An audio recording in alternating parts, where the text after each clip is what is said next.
Dizzy Quilts and Sews. Welcome to part 2 of the making of 4 mini quilts based on the Ella quilt pattern by Kitchen Table Quilting.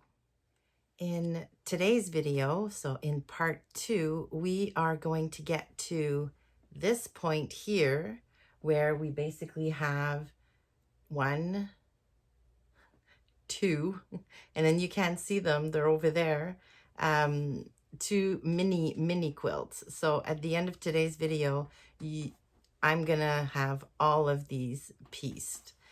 So in the video, I show you how I prepare all of my cut pieces into the different, or set them up into the different quilt layout, and then I piece them all together into blocks, and then piece those blocks into 4 mini quilts. All right, so now that all of my cutting is done, I'm ready to start sewing my blocks together.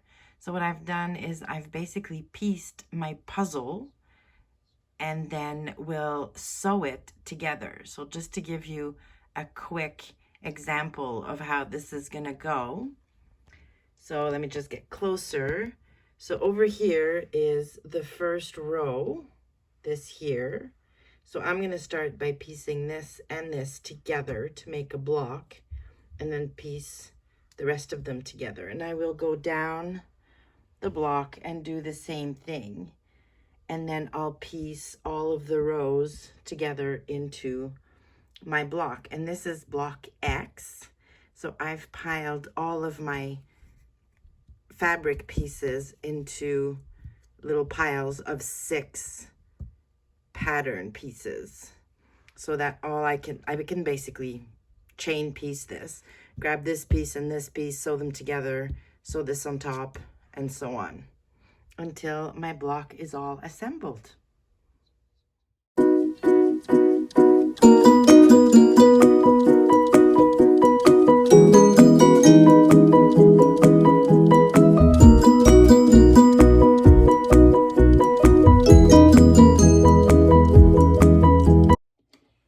All right, so I've sewn the first row. So you'll notice that I have the pieced block in the middle, and I just finger pressed this and then sewed it to the rest of the pieces to make up the row. Now you can see this on the back. I'm gonna press these seams open with my iron once all of my rows are done or are sewn together, so that I'm gonna go to the iron, press them open, all of them, and then start sewing my rows together. I'm not gonna get up and press and then sit down and sew. And anyway, so I'll do all of my pressing in one go once all of my rows are sewn together. Now, you might have noticed when I was sewing the pieces that I don't pin anything. Quilting cotton pretty much does what you tell it to do. It's not slippery, and it's very, very easy to just take the pieces and line them up and then just sew them. I do one thing that a lot of quilters don't do, but that I do, is I backstitch at the beginning and end of each seam, because I've noticed that sometimes when you're piecing, for example here, 2 pieces together, when you press the seams open, while this block is going to wait to be pieced into or onto other blocks, the seam could open a little bit. And I've actually seen like holes in some of my quilts because I wasn't backstitching at the start and end of some of my seams. So I got in the habit of doing that now. And if you're a garment maker, you do that already anyway. So it's just habit. I backstitch every time I sew a seam now. So no pinning, but definitely backstitching at the beginning and end of each seam. Now, another technique you can use when you're piecing this type of block, or similar blocks all at once. So here I'm piecing my 3 Y blocks. So I've got my little stacks of 3 pattern pieces that are the same. You can use a technique called chain stitching, which basically avoids you needing to cut your thread in between each seam, and makes it so that you're basically piecing your 3 blocks at the same time. So here I've pieced 2 of my pieces for 1 block. I'm gonna place the 3rd piece in that row. Go ahead and stitch that.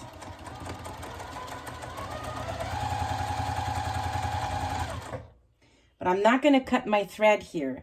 I'm just gonna take the next 2 pieces for the other block, put another piece on top, lift my foot, put it underneath, and start stitching.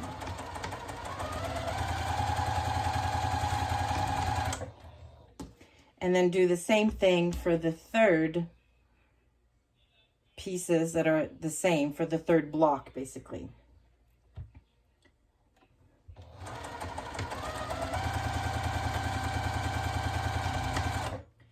Now that I've pieced the 3rd one, I am going to cut my thread and take this under, and then you've got a nice chain of pieced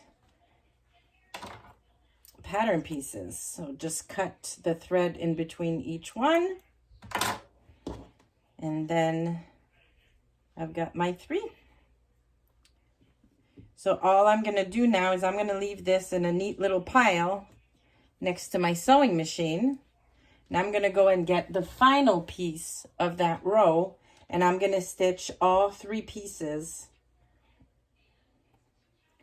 Again, doing some chain stitching.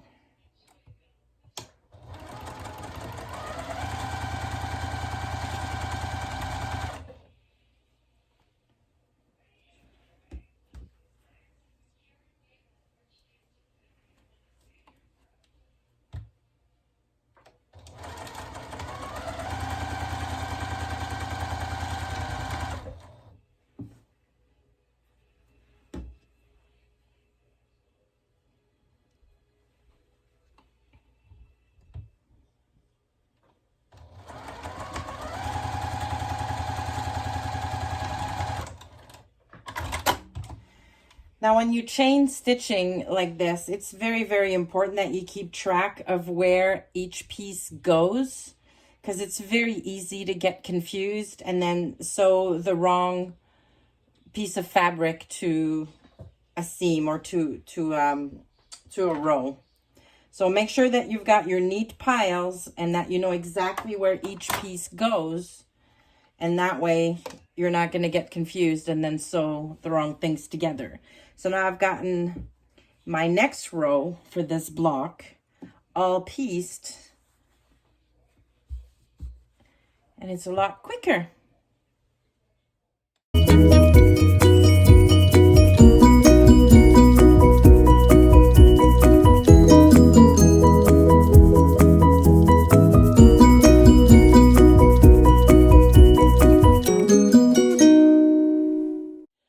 So I've got all of my rows pieced, all 3 rows for each block. So now I'm going to go to my pressing table and press each seam open so that there's basically less bulk in each of the seams. And then to piece the rows, I'll just then have to pin really carefully so that each seam connects properly and lines up basically properly in each block. So I'm going to go press all of these open and come back in a minute. All right, so I just wanted to show you how I press. So first of all, I took row 1, so the 3 row 1s with me at the pressing station, and I left the other rows where I put them just to make sure that I don't get confused as to which row goes where. So I've got my row here, and I'm going to basically take my fingers and open the row and then press, but I'm not ironing, right? I'm just putting the iron down and opening the seam. I'm going to do the same thing for each one. So making sure the seam stays open and then I press down.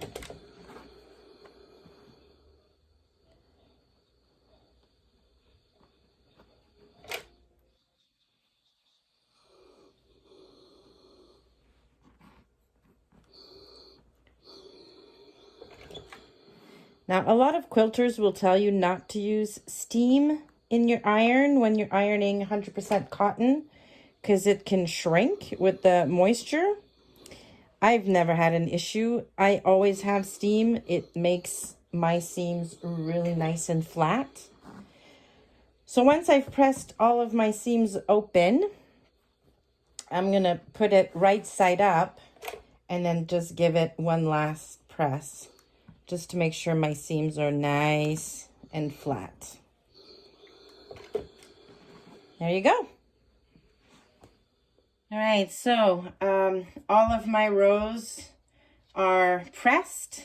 Now, the eagle-eyed among you might notice that I've basically rotated this entire thing 90 degrees so that my rows would run horizontally like this. It's just easier to pin them before I sew them if they're all like this. So now, I like to start from the bottom. So I'm going to piece these bottom rows together. Now to do that, I'm going to make sure that whatever intersecting seams line up properly. So I don't really need to worry about this one because it's, pieced to a solid block. Same thing, this seam here does not need to be lined up to anything. But over here, these two pieces need to line up perfectly. So what I'm going to do is I'm going to put a pin into each one of them to make sure that they stay put while I'm sewing the rows together. So I'm going to make sure that my seam is perfectly lined up here. I hope you can see this properly. And then I'm going to put a pin exactly in the middle of the seam. All right, so now this seam is pinned, and I'm going to do the same thing with the other seam that needs to align.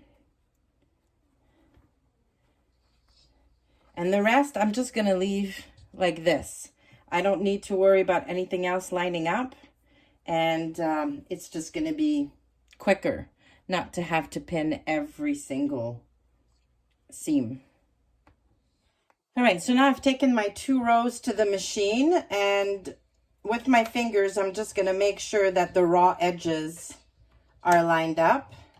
And I'm going to start sewing, again, back stitching, and then just double checking ever so often that my raw edges are still all aligned and that my seams that I pressed open are not flipping to one side.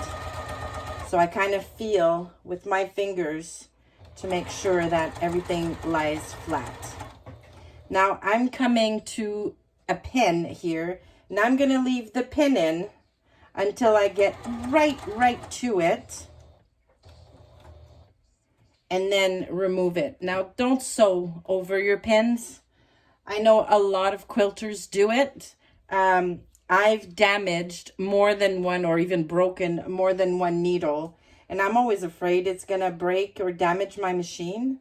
So I take the pins out as I come to them, but I wait until I'm basically at the pin before removing it. So just slow right down. Remove the pin, and then continue sewing down the row, back stitching at the end. And now let's see how good I did. Pretty good, pretty good. I even managed to match the print here, which is a complete happy accident. All right, so now that I've sewn my first bottom rows together, I'm just gonna keep going up the block. I don't chain piece when I'm at this stage. It's just, yeah, it just gets, the pieces are too big basically, and they just get in the way. So I just do each row at a time. Now you notice I did not press the seam for these two first row. I'm going to do all of my pressing at the end. So again, I'm going to take this, put it down on the other row, and the only seam I need to worry about again is to make sure that these blocks here are lined up. So I'm going to go and do the exact same thing I did before. I'm going to pin at the intersection. I'm going to start sewing without pinning the rest of the seam, and then slow right down when I get to the pin, remove it, continue sewing, and do the same thing here. And I'll meet you back here once I've pieced the entire block. And here we go. We've got our first block pieced. Now we just have 8 more to go. So let's get to it.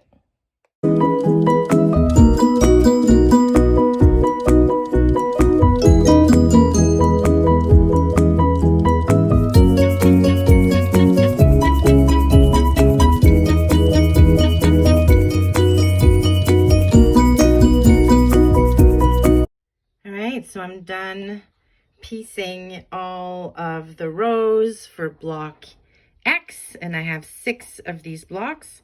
So now I'm going to go to my pressing station and press all of those seams open so that I can start piecing the rows together. All right, so I've pressed all of my rows flat and with the seams open, and I'm now going to piece them together, doing exactly what we did with the last blocks. So matching the seams here and here, but not really worrying about any other seams. And I'll come back when I'm done with that.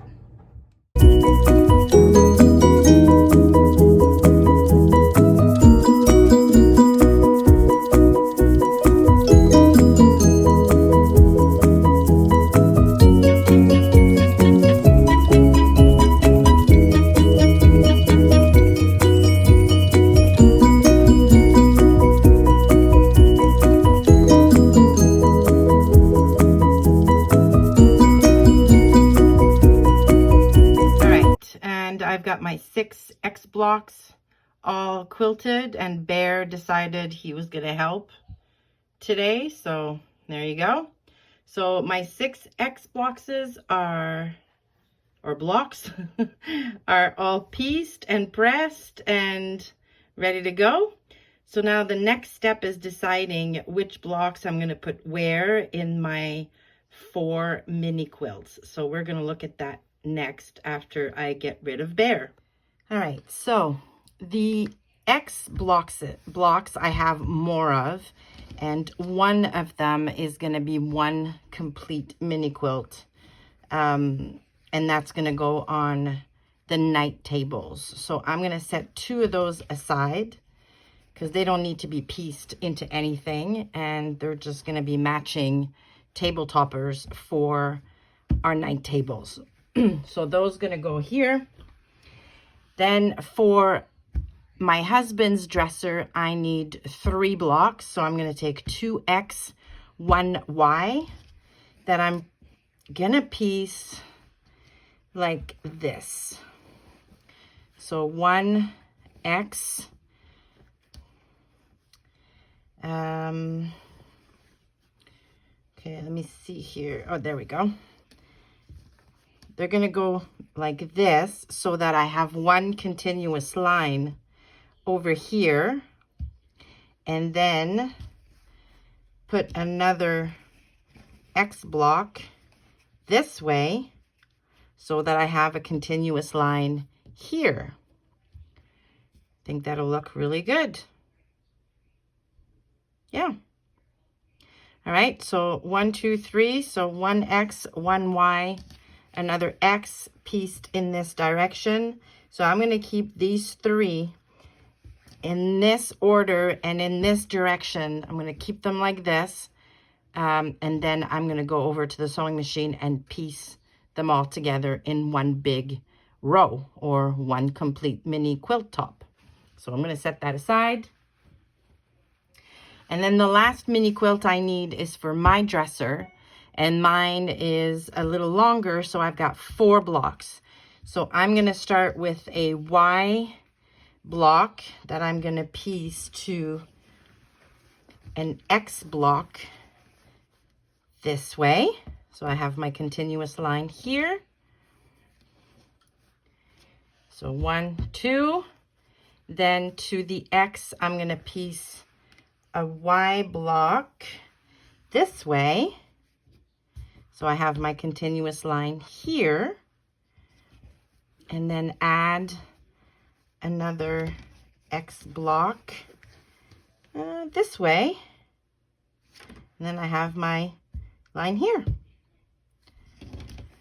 So again, I've got another pile here with 4 blocks that are going to be pieced together into a big row or another mini quilt. All right, so I've got my tops. Now they're pretty long, so it's hard to get a good view of them, but they're all pieced together. So this is the biggest one for my dresser. Then I've got the smaller one for my husband's dresser. And I've got my 2 individual blocks here, which will go on the night table. All right, well, I hope you enjoyed that. In part 3 of the videos, we are going to baste our quilts and quilt them and bind them. So that'll be the last video in this mini series. Thank you for coming along while I make these quilts. Please leave me a like if you like the video. Consider subscribing so that you don't miss part 3 of this series. Thanks again for stopping by, and I will see you very soon.